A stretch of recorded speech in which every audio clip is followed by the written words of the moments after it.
बिस्मिल्लाहिर्रहमानिर्रहीम। अस्सलामुअलैकुम। Welcome to my YouTube channel. कैसे हैं आप सब? उम्मीद करती हूँ आप सब खैरियत से होंगे। आज मैं आपके लिए बकरा ईद के हवाले से बहुत ही मज़ेदार सी एक रेसिपी लेके आई हूँ जिसका नाम है चपली कबाब। पेशावरी चपली कबाब आज हम बनाएंगे और बहुत ही मज़ेदार और बहुत ही टेस्टी होते हैं। आप ज़रूर इसको मेरी रेसिपी से बनाइएगा और मुझे फ़ीडबैक में बताइएगा कि आपको ये रेसिपी कैसी लगी। तो इजी वे में हम इसको आज बनाएंगे। आइए चलते हैं, रेसिपी को स्टार्ट करते हैं। चपली कबाब बनाने के लिए सबसे पहले हमें जिन बातों का ख्याल रखना पड़ता है वो है इसमें जो वेजिटेबल्स जाती हैं उनकी कटिंग, उनकी चॉपिंग और फिर उनको कैसे हैंडल करना है, कैसे डील करना है वो सब। तो इसके लिए प्याज मैंने लिए 3, छोटे साइज़ के थे तो मैंने 3 ले लिए। आपके पास बड़े हों तो आप 1 या 2 से भी काम चला सकते हैं। मेरे पास जो कीमा था वो था हाफ़ केजी से थोड़ा सा कम। तो ये 3 छोटे साइज़ के प्याज मैंने लेके उनकी मोटा मोटा कट करके उनको मैंने चॉपर में डाल दिया। चॉपर में डालने के बाद उनको हमने बारीक चॉप करना है। यहाँ पे हमने इसको चॉप कर लिया। जब आप इसको चॉप करेंगे तो आप देखेंगे कि प्याज जो है अपना पानी छोड़ता है।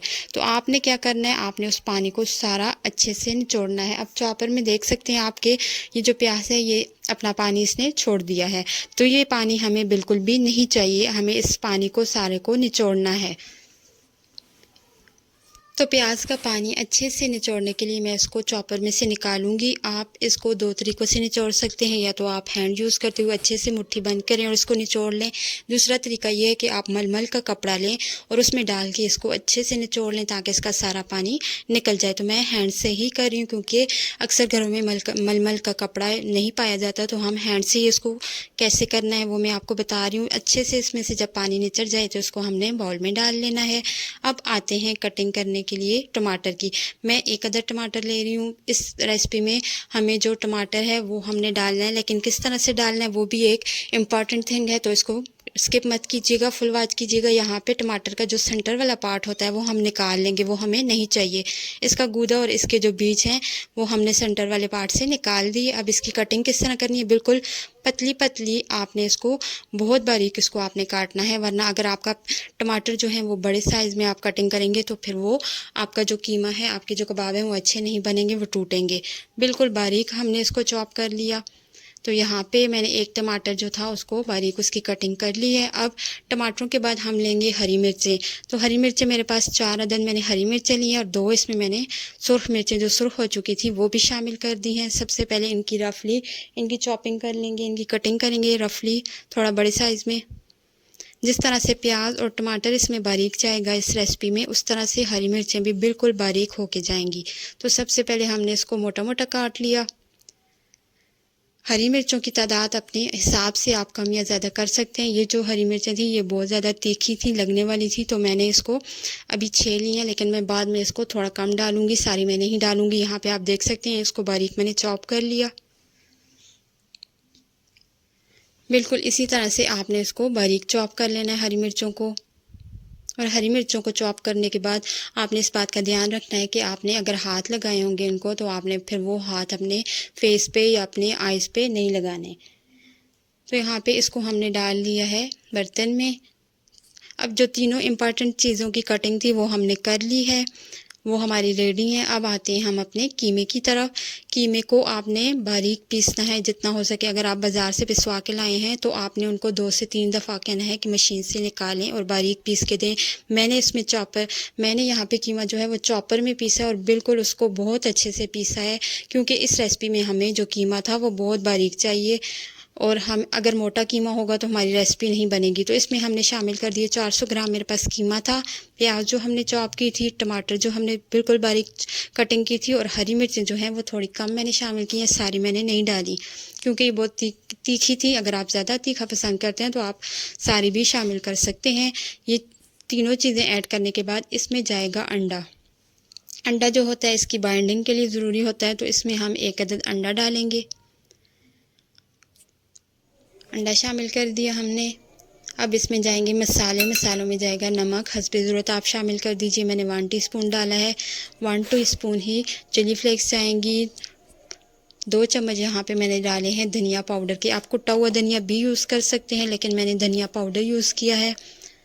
उसके बाद इसमें जाएगा ज़ीरा पाउडर 1 टीस्पून। इसके बाद हम इसमें शामिल करेंगे लहसुन का पेस्ट 1 टेबलस्पून मैंने भर के ऐड कर दिया। अब जाएगा इसमें, आप इसमें मैदा भी यूज़ कर सकते हैं, आप इसमें आटा भी यूज़ कर सकते हैं इस रेसिपी में, और आप इसमें बेसन को भून के वो भी ऐड कर सकते हैं, या फिर आप ब्रेड क्रम्स भी डाल सकते हैं। मैंने यहाँ पे मैदा यूज़ किया, 2 टेबलस्पून हमने डाला है। उसके बाद हमने इसकी करनी है, इसको गूंदना है, हमने इसको अच्छे से गूंदना है। आप समझ लें कि जैसे आप आटा गूंद रहे हैं और आपने अच्छे से टाइम देना है ताकि आपका आटा अच्छा हो, तो इसी तरह से आपने इसको भी अच्छे से गूंदना है ताकि ये आपका जो मसाला है, जो कीमा है, वो बहुत अच्छा सा रेडी हो सके और हमारे कबाब लेसदार से बन सके। तो अगर आपने इसको अच्छे से पीसा होगा, चॉपर में चॉप किया होगा, तो आपके जो कबाब हैं वो बहुत ज़बरदस्त बनेंगे। यहाँ पे अब गूंदने के बारी भी आपने इसको अच्छे से टाइम देना है, 4 से 5 मिनट तक तो लाजमी आपने इसको गूंदना है। तो यहाँ पे मैं इसको अच्छे से गूंद लूँगी। चॉप भी अच्छा हुआ था। जब चॉप अच्छा हो और फिर आपने उसको अच्छे से मसला हो, अच्छे से गूंदा हो, तो आपका जो कबाब है वो बहुत परफेक्ट आपकी रेसिपी बनेगी। यहाँ पे आप देख सकते हैं कि ये लेस है, बिल्कुल इसी तरह की आपको रिक्वायरमेंट है कि आपने इसी तरह से आपको कीमा चाहिए, बिल्कुल लेसदार सा। अब ये रेडी हो चुका है, इसको हम एक न्यू टच देंगे और वो होगा कोयले की धुनी। तो यहाँ पे एक कोयला रख देंगे हम फॉइल पेपर पे, और उसको थोड़ा सा ऑयल लगा के उसका जो धुआं है वो हमने इसको देना है ताकि इसमें मज़ेदार सा खुशबू सी इसकी में कोयले की भी आ जाए। तो कवर करके रख देंगे। 1 मिनट तक इसको मैंने कवर करके छोड़ दिया था। ज़्यादा आपने इसको छोड़ना नहीं है, बस 1 मिनट तक आपने इसको छोड़ के इसके ऊपर से कवर हमने हटा लेना है 1 मिनट के बाद, क्योंकि इतना जो धुआं है वो काफ़ी होता है। 1 मिनट के बाद कवर मैंने हटा लिया और इस कोयले को और फॉइल को हम हटा देंगे। इससे इसका जो टेस्ट होता है, जो जायका होता है, बिना कोयलों के पकाए आपको ऐसे लगा कि आपने इसको कोयलों पे ही पकाया है, जैसे हम सीख को कोयलों पे पकाते हैं, तो बिल्कुल उस तरह से टेस्ट भी इसमें आ जाएगा मज़ेदार सा। अब इसको कवर करके 1 मिनट के लिए छोड़ दिया था मैंने। कवर हटा के हम इसको मिक्स कर लेंगे। मिक्स करने के बाद आप इसको अपनी मर्ज़ी से कोई भी शेप के कबाब बना सकते हैं। चपली कबाब की जो शेप होती है हम इसको वही देंगे, थोड़ा सा लंबूतरा सा करके हम इसको बनाएंगे। अगर आप इसको यहाँ पे थोड़ी देर के लिए फ्रिज में रखते हैं तो ये और भी सेट हो जाएगा। अभी ये थोड़ा सा चिपकने वाला है, हाथों को आपने ग्रीस करके इसको आप बना सकते हैं, लेकिन अगर आप फ्रिज में रख देंगे थोड़ी देर के लिए तो ये और भी बेस्ट होगा। यहाँ पे हम इसको चपली कबाब की शेप दे के सारे एक साथ बना लेंगे। उसके बाद हमने इनको फ्राई करना है। तो सारे मैं बना लेती हूँ कबाब मेरे रेडी हो चुके हैं। यहाँ पे आप देख सकते हैं थोड़े बड़े साइज़ के मैंने बनाए हैं। उसके बाद ऑयल को हमने हाई फ्लेम पे गरम कर लेना है। ऑयल अच्छे से गरम हो जाएगा तो तभी हमने इसमें अपने कबाब शामिल करने हैं।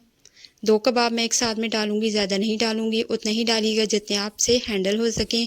इनसे जब आप डालेंगे तो इनसे छींटे भी निकलते हैं, तो आपने अपने हाथों का ख्याल रखना है, और हो सके तो आप ग्लव्स पहन लें।